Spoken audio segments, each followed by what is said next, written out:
Hello, this is Carter Shaw, and welcome back to the Carter Shaw channel. If you're new, welcome to the Carter Shaw channel. This is where we upload regularly, all the time, except for recently where we've had some stuff going on. We're going to get into that. But big plans are coming. Sped Gang 3 will come sometime in the next 2 months. We have a couple of uploads coming this month. One on the truth about women. That video is going to be fire. And just some more quick updates. I've been doing a lot of stuff. I've got a job now, and I've just been really busy. And some other stuff has been happening that we're going to get into. I got thrown in a mental hospital, and I got in trouble, and I'm now banned from my high school's campus, the campus I went to and graduated from. We'll get into that in a minute. Uh, I'm just happy to be back. I love interacting with you guys. I love talking to you guys. It's very fun, and I'm just happy to be back. But first, let's get into why I had been taking such a long break. Uh, in late May, early June, I don't remember which one it was. I graduated from high school. That was pretty cool.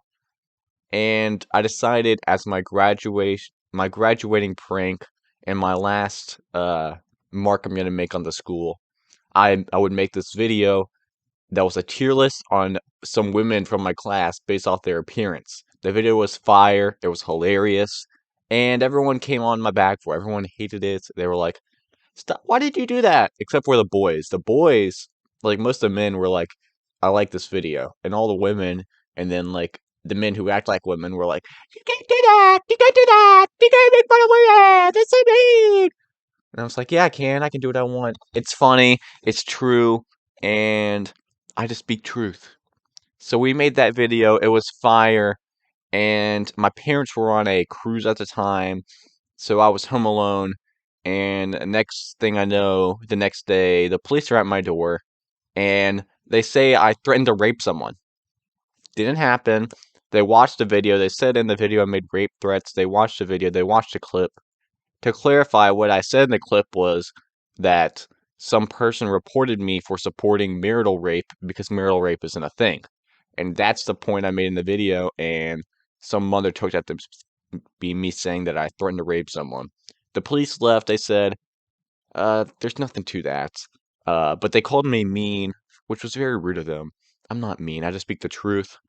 And, this female cop, this cop, and, they couldn't do their job. It was funny. Next thing I know, later, some dude joins my Discord channel, zip files the whole thing, sends it to the college I was planning on attending, and sends it to the police. And at about 4, the police are back at my door, and I let them in again because I think it's funny. Uh, I wanted the content, to be honest, so I just let them in my door. And next thing I know, they say I'm going to a mental hospital. They said my parents insisted to me going to a mental hospital. The female cop said that. And they said I could go to jail for saying the N word online. Like, these guys didn't know the law. They didn't know what they're doing. They're just trying to lock me up or not lock me up, but put me in some asylum so they can tell parents of people that were upset by the video that, "Oh, guys, we took care of them." And then they'd stop complaining because there's nothing that they can do. I didn't do anything illegal. So they coerced me into a mental hospital by saying my parents consented. We'll get into that later. But I go into mental hospital. I was there, supposed to be there for about 4 days because they evaluated me. They said, "You don't belong here." And then they talked to my parents because they legally have to do that. And my mom then mentions that I'm in far right communities. And then they were like, "Okay, you're in far right communities. We're going to keep you in for 3 extra days." Because I'm in far right communities, they view me as a threat to everything. They see, on the news these lies about these incels taking out people and QAnon supremacists just taking out people. They see all these lies, fabricated FBI stories happening, and they think it's true. So they keep me in there thinking I'm going to be some danger to something because I'm far right. It's just silly. It's so silly. And I'm kept in there. It was horrible. I couldn't see anyone. Well, I could see one person a day only. I couldn't go outside and see the sunshine. There was like no one to talk to. No one wanted to talk. It was horrible. I hated every minute of it. Most of the time I spent in my room just reading the Bible, it was good to have some time to connect with God. But it was horrible being in there generally.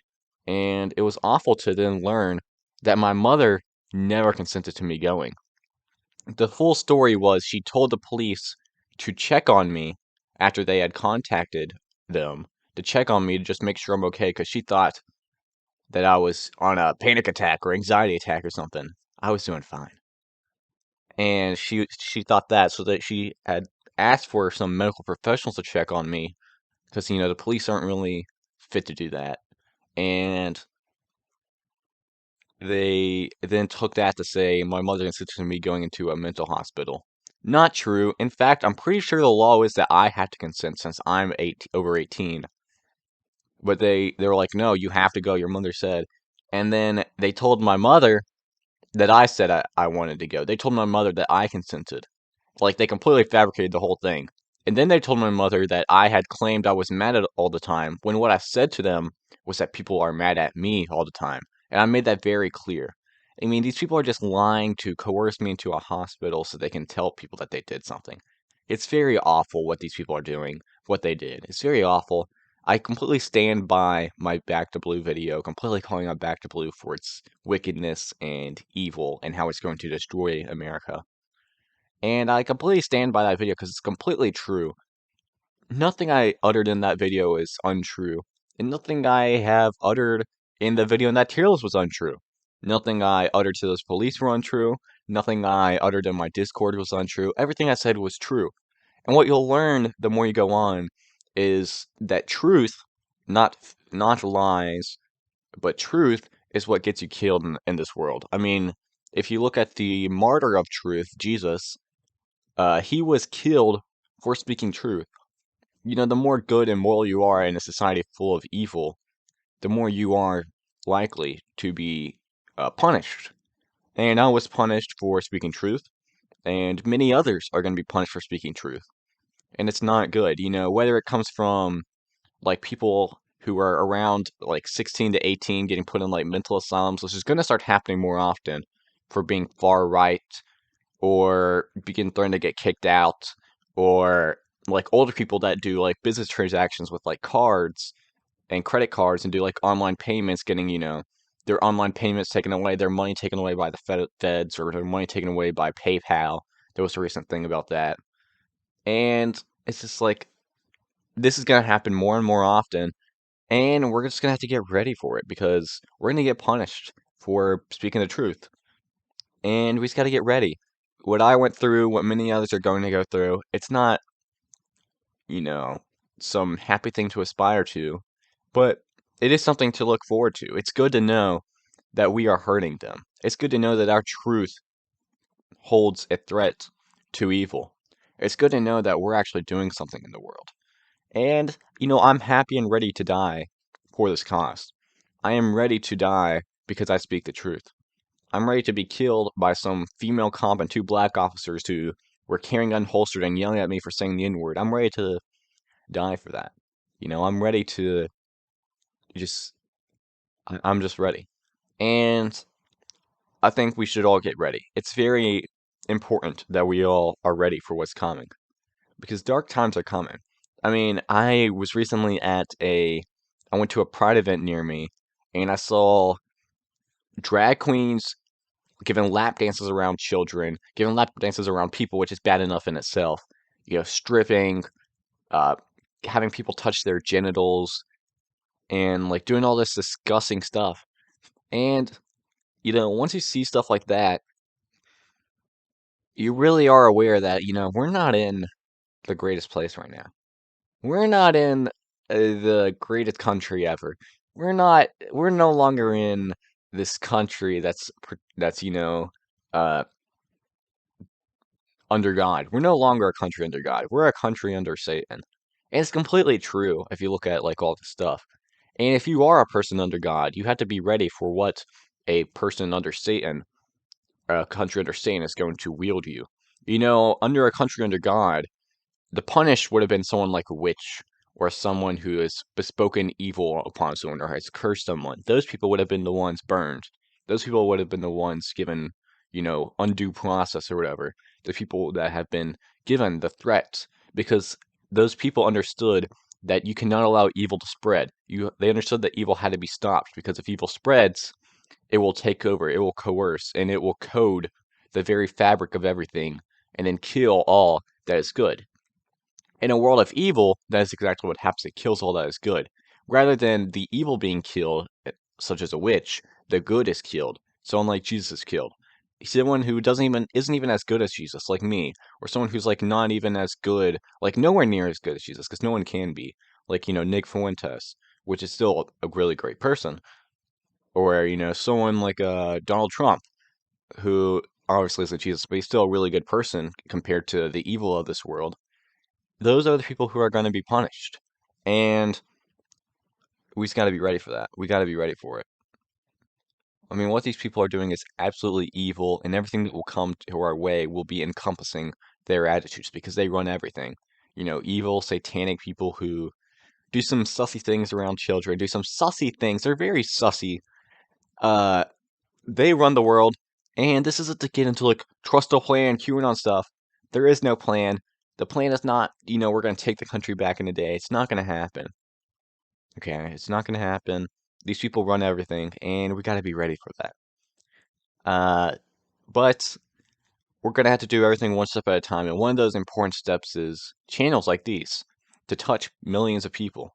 I don't have that type of audience right now, but hopefully at some point I can, because we need channels like these, and we need more and more, you know, people coming out. Like what Kanye's doing is very good for us. It's very good that people are coming out about this stuff because the things that have been happening for years now, it's very evil. And I don't want another person to suffer the type of punishment that I or some other person had had. I would like for us not to be punished for being good, but I have to be ready to embrace that punishment because it's going to happen. And we have to be ready to teach people that just because you're punished doesn't mean you always did something wrong. I know it's kind of counterintuitive to parenting skills because you want to teach your kids that, punishment equals bad. But with the world we're approaching, punishment often means you're doing something good. Being punished often means you're in the right in this world. In a world of wicked, if you're the one being punished, then you are that of good. And it's just how that works. We cannot allow evil to corrode society and expect to reap benefit. It's just not how it happens. We cannot expect to live and let live and allow evil to live and just be contained. Evil will corrode and take everything you have, and it will encompass a grand opponent and threat to all that is good. And that's just how it always has worked. It's how it always has worked. And that's how it'll continue to work. It's what happened against me. It's what's going to happen against you. It's what's going to happen against all of us. So we got to be ready to take it. And we got to be ready to fight back. The time is now to get closer to God. The time is now to get closer to the truth. The time is now to get ready because we're approaching some evil, and we got to get ready for that. Uh, and I'm really happy to be back. It was awful in that mental hospital. What I've gone through, it's been really tough. But one thing I never did was I never apologized. I never backed down.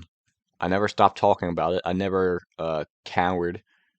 I never, you know, made any sort of public perception in people that, I was sorry or in any way apologetic for what I did because I'm not. And I try to make that very clear. And I've continued to make that very clear that I am not in any way apologetic for what I did. In fact, I'm proud of it. I would do it again. I think it was awesome. I think it was cool. I think it was correct. And the main thing, I think it angered the right people. The main reason I posted that publicly is because I knew it would anger the right people. The people who are dysgenic, don't have God, have a low self esteem, usually build up their self esteem from things such as social media, and have created this fake self esteem that once someone goes against that, it is like a shock to their entire existence. And that's kind of what I was hoping to do, is to shock people out of that fake perception of self esteem and happiness. And I think I did that successfully. In fact, I've had a lot of people come out and say that that video had actually changed their ideas and perceptions of things. I've had some people say that. And even if just one person said that, which it was more than one person, but even just one person that said that, I think my goal was complete. And I'm happy with what I did. I'm happy to have angered the right people. I'm happy to have had Satan's power is used against me, because that's just a perception and an understanding that I can now have that I'm doing the right thing. And that's all I care about. I'd rather die a hero than live to become the villain. And we all have to be ready for that. I'm so happy to be back. More uploads are coming. The Carter Shaw Show will go on. It cannot be stopped. And I'll see you guys later. Subscribe if you want. If you don't want to, that's cool. It's all up to you. Thank you for watching.